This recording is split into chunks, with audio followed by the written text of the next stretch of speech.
지문재경 불망심 지자망심 불재경이라. 이게 무슨 그게 말이냐? 뭐야 지금 갑자기. 우린 다 욕하는 소리가 들리.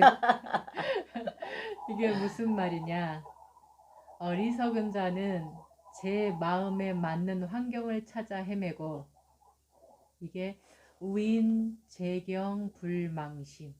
어리석을 우자에 사람인자, 뭐 이거예요. 우인은 보통 사람들이 다 예, 그러죠. 우인 법명이 아닙니다. 어리석은 사람이라는 뜻이에요. 자기 마음에, 제 마음, 재경 불망심, 자기 마음에 맞는 환경을 찾아다니고, 지혜로운 이는 망심 불재경이라. 지혜로운 이는 제 마음을 주어진 환경에 맞춘다, 이런 뜻이에요. 그러니까 어느 환경에 가거나 내가 주인공이 될 수 있는 마음인 거예요. 수처작주할 수 있는 마음이 되는 게 지혜로운 이의 마음 쓴이고, 어리석은 자들은 자기 마음에 맞는 환경만 찾아다니는 거예요. 네, 자기 입맛에 맞고 자기가 편한 곳만 찾아다니는 거죠. 그런 세상에는 그런 크게는 두 종류의 사람이 있다라는 것이 우리 현실이라는 거죠. 어리석은 사람이 될 것인지 지혜로운 사람이 될 것인지 선택입니다. 중도. 딱 좋다. 그리고 이제 가장 근간에 그 다큐멘터리가 하나 나온, 다큐멘터리 영화를 앞번 상영을 한 적이 있는데, 늘 그렇듯이 다큐멘터리는 상영관이 많지도 않고 알려지지를 많이 못해요. 근데 이분은 두고두고 계속 지금 밀렸음에도 유튜브에서는 나와요. 근데 찾아보면 나오고 볼 수 있어요. 일부 입으로. 근데 이분은 어른 김장하, 어른 김장하라는 분의 그 삶을 이렇게 비춰준 건데, 내용은 궁금하시면 찾아보시면 되고요. 제가 이분한테서 이제 대단한 어른이시다, 대단한 분이시다, 존경할 만하다라고 하는 부분이 몇 가지가 있었어요. 이분이 중학교 졸업을 했지만 한약방을 낼 수 있는 자격시험의 통과를 18살에 하셨어요. 근데 미성년자라 가지고 그 다음 해에 이 합격증을 받게 돼요. 그러면서 이제 그 남성당 한약방이라고 하는 진주에서 한약방을 몇십 년 하셨거든요.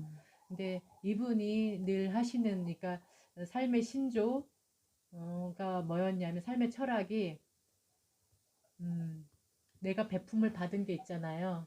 우리가 살다 보면 먹을 거로든 돈으로든 어떤 다른 물질로든 마음으로든 많은 베품을 늘 받고 살아요. 우리가 지금 이 바지 하고 있는 것도 사실 그런 고마움을 알리자라는, 고마워하는 내 마음을 보여주고 다른 사람들한테도 이런 일은 참 고마웠어요 라는 거를 알리는 차원에서 우리가 이 바지를 하고 있잖아요.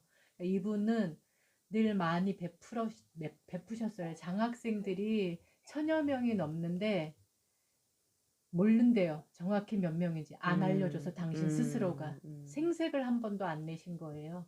그리고 사람들이 그 베품 받은 것을 어떻게 갚아요? 라는 말을 했을 때, 그걸 갚으려면 사회에다 갚아라. 사회에 더 많이 어려운 사람, 더 많이 힘들어하는 사람을 위해서 갚아라 라는 말씀이죠. 갚으려면 사회에다 갚아라. 그 다음에 이분이 그렇게 늘 은행처럼 사람들이 와서 돈을 좀 도와주세요, 등록금이 됐던 생활비가 됐던 막 많이 이렇게 와서 도와달라고 하는 사람들이 많았는데, 합당하다 싶으면 늘 한 3천만 원씩 이렇게 탁탁 주실 정도로 항상 현찰로 이렇게, 항상 얼굴을 보고 주셨고, 얼굴을 보고 줬지만은 항상 거기에 꼰대 짓은 안 하셨다는 거예요. 생활비까지 같이 얹어서 이렇게 베풀어 주셨는데, 내가 이걸 이렇게 줬으니까 이런 데다 허투루 쓰지 말아라는 둥, 뭐 잘 써라라는 둥, 이런 식의 꼰대 짓은 한 번도 안 하셨다는 거예요. 어쨌든 그렇게 베푸시면서도 당신은 떨어진 옷 몇십 년을 그냥 그대로 입고 있고 자동차를 한 번도 산 적이 없을 정도로 자전거로 출퇴근을 어디를 볼일을 보시거나 이렇게 하시는데도 명덕고등학교라고 하는 학교를 세우고 그 학교가 굉장히 커져서 재단이 됐는데 그 재단을 세울 때 원칙이 친척 안 쓴다. 뇌물 쓴 사람들 안 쓴다. 권력의 힘을 가진 권력으로 좀 잘 봐줘 라는 식의 청탁 이런 거 안 쓴다. 이걸 늘 지켰다고 해요. 그러니까 일화 가운데 어떤 분이 이제 선생 교사 시험을 봐서 합격을 했어요. 근데 알고 보니까 나중에 어떤 국회의원이 지역 국회의원이 와가지고 아 요번에 내 누구가 거기에 합격이 됐는데 좀 잘 좀 봐주시오라는 말을 해서 그 말 듣는 순간 그 사람 바로 잘렸어요. 합격만 했을 뿐인데 아예 채용을 안 했어요. 그래서 그 대가로 감사 받고 압수수색 받고 굉장히 또 모진 시간을 보냈는데 너무나 정말 당당하고 떳떳하셨기 때문에 예, 그걸로 그냥 털리는 걸로만 끝났다고 해요. 그래서 이분이 그러면서도 뭔 말을 하셨냐면 내가 돈을 벌었다면 아프고 괴롭고 힘든 사람들을 상대로 번 것이다. 왜냐하면 이제 약방이니까 아픈 사람들이 다 아픈 왔을 사람들이 거잖아요. 왔을 거 예. 아니야. 그러니까 아프고 힘들고 괴로운 사람을 상대로 내가 돈을 벌었기 때문에 이 돈은 굉장히 소중한 것이다. 그래서 함부로 쓸 수가 없다. 라는 마음가짐으로 늘 하셨고 이분이 돈을 생각하는 기준은 돈은 똥과 같다. 그래서 쌓아두고 모아두면 악취가 난다. 그렇기 때문에 거름이 되게 해야 된다. 그래서 널리 널리 많이 많이 나누어야 된다. 그 거름도 한 군데 모아두면은 계속 냄새를 풍기잖아요. 근데 밭에다가 골고루 뿌려주면 그게 정말 그 좋은 과일과 곡식과 채소를 얻을 수 있는 진짜 거름이 되지만 그냥 쌓아두기만 하면 아무 쓸모짝에 없는 악취만 심한 그냥 온갖 그 심한 냄새만 낼 뿐이니까 쓸모가 없다라는 것처럼 돈도 그와 같다라는 거예요. 그래서 그런 마음으로 평생을 사셨던 분이에요.